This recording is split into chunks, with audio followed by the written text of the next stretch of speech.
तुझ्या प्रिय दासा करवी तू आमच्या अंतकरणाची भेट घेशील हा आमचा विश्वास आहे.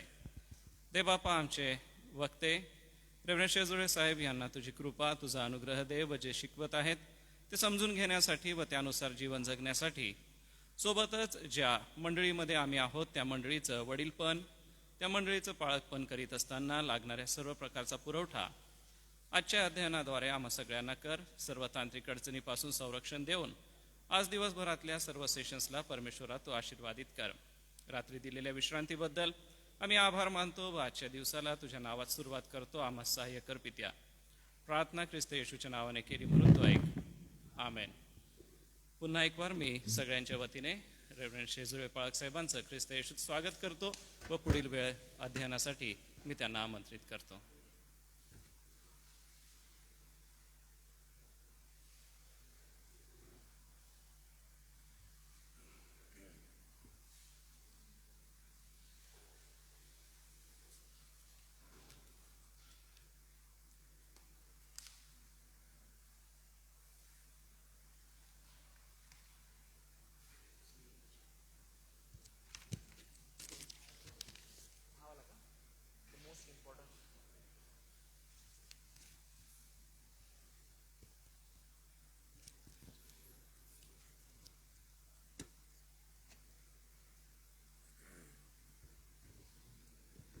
सर्वांना ख्रिस्ता सलाम.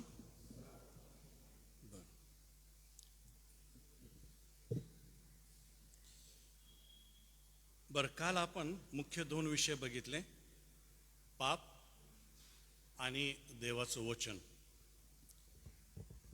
आणि आज पुन्हा देवाच्या वचना बाबतीमध्ये 2-3 गोष्टी आपण पाहूया. त्यानंतर मंडळीच्या बाबतीमध्ये बायबल काय शिकवतं आणि स्पिरिच्युअल गिफ्ट्स. आणि माझी इच्छा आहे की त्या बाबतीमध्ये तुम्हाला कसल्याच प्रकारची शंका नसावी आणि म्हणून तो विषय आपण घेणार आहोत. तर पवित्र शास्त्र हे तुम्हाला संपूर्ण शिकावं लागेल आणि संपूर्ण शिकवावं लागेल, तरच तुमचा स्वतःचा फायदा होईल किंवा मंडळीचा फायदा होईल. हे आपण काल बघितलं. आता बायबलमधला प्रत्येक शब्द, काना, मात्रा जे काही प्रकारे ट्रान्सलेट झालं असेल, जे मराठीमध्ये आहे तुमच्याजवळ, हे सर्व ईश्वर प्रेरित शास्त्रलेख आहे. आणि तुम्हाला वैयक्तिक जीवन कसं जगायचं, कौटुंबिक जीवन कसं जगायचं आणि मंडळीचं जीवन कसं जगायचं हे समजण्यासाठी याच्यामध्ये भरपूर माहिती आहे. आणि म्हणून जे अवेलेबल आहे ते सर्व वाचणं ही आपली वैयक्तिक आणि नैतिक आणि आध्यात्मिक जबाबदारी आहे. तरी पण बायबल ज्यावेळेस शिकवतं त्यावेळेस अति महत्त्वाच्या गोष्टी आणि महत्त्वाच्या गोष्टी कोणत्या याचं देखील एक प्रकारचं माहिती देतं.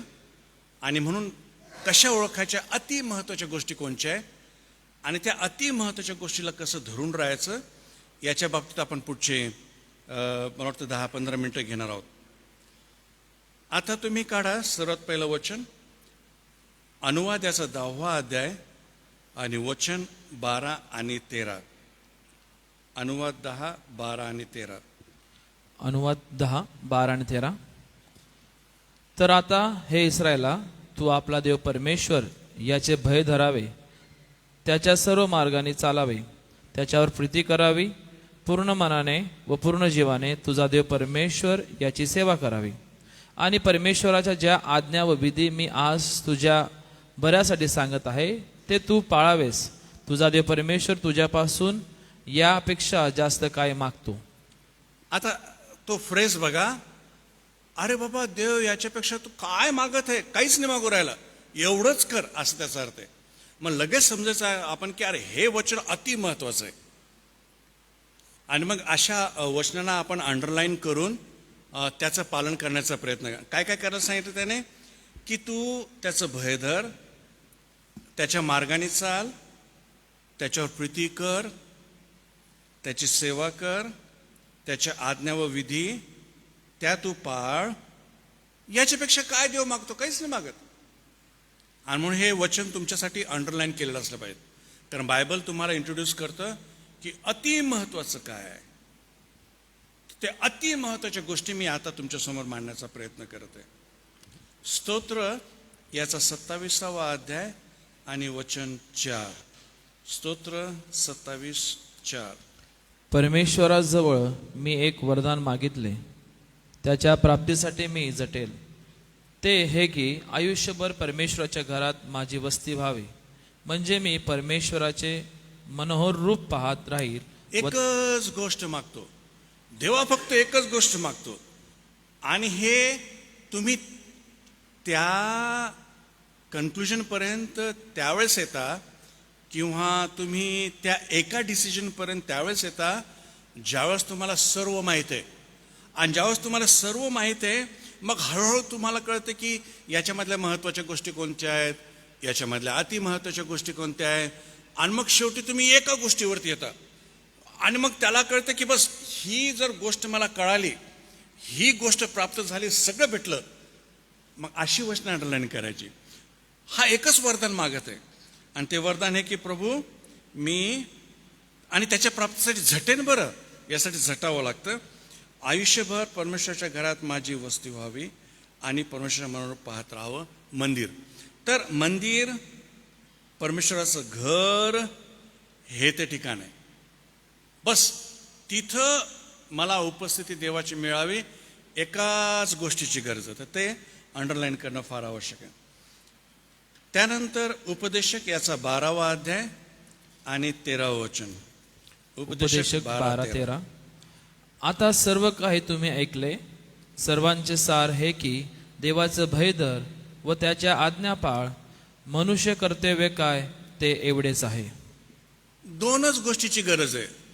हा जो ज्ञानी राजा आहे, उतार वयामध्ये संपूर्ण जीवनाचा आराखडा करतो, सर्व जीवन विश्लेषण करून सांगतो, आणि शेवटी म्हणतो फक्त दोनच गोष्टीची गरज आहे. देवाचं भय धर आणि त्याची आज्ञा पाळ. मनुष्य कर्तव्य काय ते एवढंच, एकच कर्तव्य माणसाचं जीवनामध्ये. त्याने प्रायोरिटी देवाचं भय धरण्यासाठी आणि त्याच्या आज्ञा पाळण्याचं. मग हे वचन आपल्यासाठी दी मोस्ट इम्पॉर्टंट असणं हे फार आवश्यक आहे. त्यानंतर मिका याचा 6वा अध्याय आणि वचन 8. मिका 6 वचन 8. हे मनुष्या, बरे काय ते त्याने तुला दाखवले आहे. नीतीने वागणे, आवडीने दया करणे व आपला देवा समगामे राहून नम्रपणे चालणे, या वाचून परमेश्वर तुझ्याजवळ काय मागतो? पुन्हा तोच प्रश्न. अरे बाबा, याच्या वाचून देव तुला काय मागू राहिला? एवढंच मागत आहे की तू बरं ते करावं, नीतीने वागावं, आवडीने दया करावी आणि देवाच्या समागमे राहावं नम्रपणे. बस. ते ही वचन जी आहे ना, तुम्हाला त्या गोष्टीपर्यंत घेऊन जातं की कोणच्या दी मोस्ट इम्पॉर्टंट, कोणच्या अति महत्वाच्या गोष्टी तिकडे तुम्हाला घेऊन जातं. मत्ते याचा 6वा अध्याय 24वा वचन. मत्ते 6:24. कोणीही 2 धन्याची चाकरी करू शकत नाही, कारण तो एकाचा द्वेष करेल व दुसऱ्यावर प्रीती करेल, अथवा एकाशी निष्ठेने वागेल व दुसऱ्याला तुच्छ मानेल. तुम्ही देवाची आणि धन्याची चाकरी करू शकत नाही. हा, तुम्हाला एकच धनी पाहिजे. आणि ह्या ठिकाणी दुसरा धनी आहे, त्याला धन असं म्हटलंय, कारण काही लोक अक्षरशः त्याची चाकरी करतात. तर तुम्हाला चाकरी फक्त एकाच मालकाची करायची, स्वामीची करायची, म्हणजे परमेश्वर.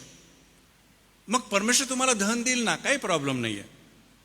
तुम्ही फक्त एकच धन्याला निवडा किंवा एकाच मालकाला तुम्ही निवडा, आणि तो म्हणजे देव. कारण तुम्ही 2 धन्याची चाकरी नाही करू शकत. हे अति महत्वाचं वचन आहे. 7वा अध्याय 12 वचन. मत्ते 7:12. याकरता लोकांनी जसे तुमच्याशी वागावे म्हणून तुमची इच्छा आहे, तसे तुम्हीही त्यांच्याशी वागा, कारण नियमशास्त्र व संदेष्टा ग्रंथ यांचे सार हेच आहेत. सगळ्या 39 पुस्तकाचं सार ह्या येशू ख्रिस्ताने केलेलं आहे. की तो म्हणतो की फक्त एकच गोष्ट लक्ष ठेवा, जसं दुसऱ्याने तुमच्याशी वागावं असं वाटतं मग तुम्ही त्या सांगते तसं वागा. आता हे शब्द समजण्यासाठी बराच वेळ लागेल आणि हे समजण्यासाठी तुम्हाला संपूर्ण शास्त्र वाचावं लागेल, मनन करावं लागेल, नंतर मग त्याचा अर्थ कळेल. कारण हे सगळं सार आहे सगळ्या जुन्या कराराचं. 7वा अध्याय 21 वचन. 7:21 मला प्रभुजी प्रभुजी असे म्हणणाऱ्या प्रत्येकाचा प्रवेश स्वर्गाच्या राज्यात होईल असे नाही, तर जो माझ्या स्वर्गीय पित्याच्या इच्छेप्रमाणे वागतो त्याचा होईल. मग याचा अर्थ आहे की प्रभुजी प्रभुजी म्हणणं हे चांगली गोष्ट आहे, परंतु जर आपण पित्याची इच्छा पूर्ण करणार नाहीये तर आपल्या विश्वासाला आणि ख्रिस्तीपणाला काही अर्थ राहणार नाही. आणि पित्याची इच्छा एकच आहे की कोणाचा नाश होऊ नये, तर सर्वांनी काय करावा, पश्चाताप करावा. आणि म्हणून जर आपण बायबलचं पूर्ण अध्ययन करून शिकून जर आपण सुवार्ता घेऊन बाहेर जात नाही आणि लोकांना येशू ख्रिस्ताकडे आणून पित्याची इच्छा पूर्ण करत नाही, त्यांच्या तारणासाठी झटत नाही, अक्षरशः स्वर्गाच्या राज्यामध्ये आपला प्रवेश होणार नाही. मग ही गोष्ट आपल्यासाठी दी मोस्ट इम्पॉर्टंट असली पाहिजे. पण त्याच्या अगोदर तुम्हाला तयारी करावं लागेल. बायबल वाचा, उत्पत्ती ते प्रगटीकरण मनन करा, स्वतःला तयार करा आणि नंतर सुवार्ता प्रसार करण्यासाठी तुम्ही जाऊ शकता. मत्ती याचा 22वा अध्याय आणि वचन 33 ते 40. 33 ते 40. 37 ते 40. 37 ते 40. मत्ते 22:37 ते 40. येशू त्याला म्हणाला, तू आपला देव परमेश्वर याच्यावर पूर्ण अंतःकरणाने, पूर्ण जीवाने व पूर्ण मनाने प्रीती कर. हीच मोठी व पहिली आज्ञा आहेत. हिच्यासारखी दुसरी आज्ञा ही आहे की तू आपल्या शेजाऱ्यावर स्वतःसारखी प्रीती कर. कंटिन्यू. या दोन्ही आज्ञांवर सर्व नियमशास्त्र